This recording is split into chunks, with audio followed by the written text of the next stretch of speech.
the children aren't as visible for cars. And I could swerve into the front of a car or lorry. They've been put into the dark, they've been made to feel more vulnerable and less safe at night. I think it gives the appearance of a town on the down. And I do find that strange. Fears of crime. I think that's where the campaign's gone wrong, really. Just outside where we are at the moment is a 30-mile-an-hour speed limit, which is not well adhered to. It does depend on the location.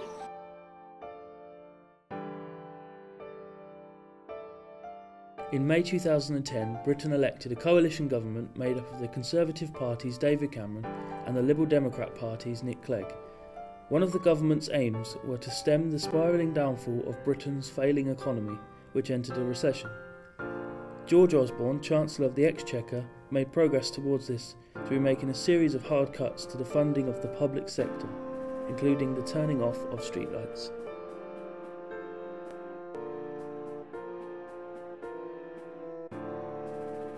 I can't say I'm a passionate supporter of turning the streetlights off. In January 2010, leaders of Northamptonshire County Councils approved plans to switch off half the county's streetlights. In May 2010, the first of the streetlights were turned off, and by the end of August 2011, the plans had come to completion. I'm a keen cyclist who uses his bike not just for leisure but also for transport back and forth to work. Obviously with the street lights being switched off, especially when it's the dark mornings and dark evenings, you obviously don't see the potholes etc. that are in the roads, which obviously could be a danger both to me and obviously when the street lamps are on you can actually see ahead of you what you might that you can avoid. I think cars should have a lower thing at all times, but especially at night, because obviously in a car with headlights cannot see as much as in the daytime. Bright Kids is a company that specialises in and greatly advocates the use of high visibility clothing, mainly for children. They travel the local area educating local schools about the dangers of road use and the importance of visibility on roads. And do you want me to say the question? The benefit of a high-vis jacket, even if there aren't street lights on you lighting up, is that it gives anyone with any light an increased chance of seeing you. It's for road users, for drivers, I think it's a 3-second faster opportunity. Personally, I do feel safe at night, even with the street lights partially turned off. It does depend on the location. Where I live at home, it's quite a village location, it's quite rural, and so it's quite a safe area anyway. I do know the further you get into town, the more people are noticing that they've gone off, and for us as Bright Kids, we're noticing that a lot more people are interested in our reflective gear for their children, especially walking to and from school, because at that time of day there's quite a lot of people about, you don't know who's around, and the children aren't as visible for cars and for pedestrians. The Private Finance Initiative is helping Northamptonshire County Council to carry out improvements and maintenance work on street lighting, introducing new technology for detecting defective lighting. More than £132 million of government funding will be made available to improve street lighting in the county over the next 25 years, working to provide safety and reassurance to the community. Fears of crime. When asked about the rise of crime, the majority of the selection of members of the public believed that crime had not increased in the time since half of the streetlights had been switched off. However, the actual facts and figures have been hotly contested and argued over. Can you introduce yourself, please? Yeah, my name's Councillor Ben Lewis, and I'm a Conservative councillor for Pemberton Ward, which is in Rushton Town.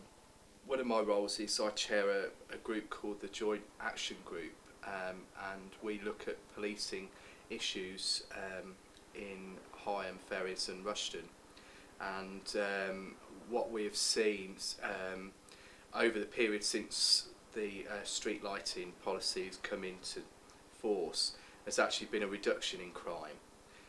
So the reality is that although it may exacerbate fears of crime, there is no evidence whatsoever. In fact, there's been a decline in crime in the East Northants district sector just outside where we are at the moment is a 30-mile-an-hour speed limit, which is not well adhered to. I'm not sure that it should be law for everyone to wear high-vis jackets after dark on the roads. I do think it's certainly advisable, and especially for organised groups, especially in my line of work, children's groups and school parties, I do think it should be the law rather than just a recommended health and safety option for them to wear high-vis clothing if they're out and about, if leaders are taking groups out and about. I also think schools could push more, and we're trying to do that as Bright Kids. There is a growing sense of apathy amongst the local residents and public figures in relation to the turning off of streetlights. There seems to be a lack of concern, most respondents not seeing a connection between no streetlights and going out, or a rise in crime.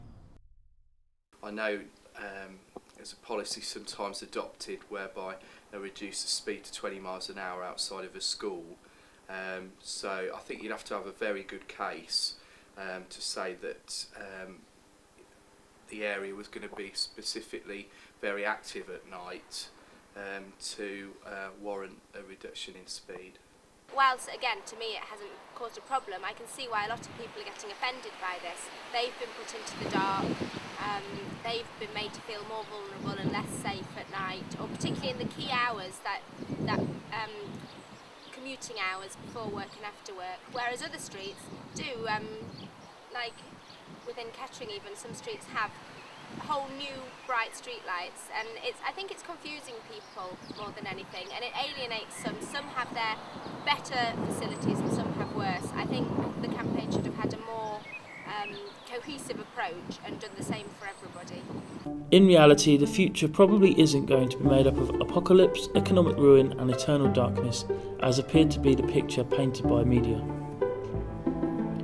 Whilst the future is uncertain and could be filled with doom, it could also be an improvement on the present. Or maybe not. We could be all too busy being apathetic.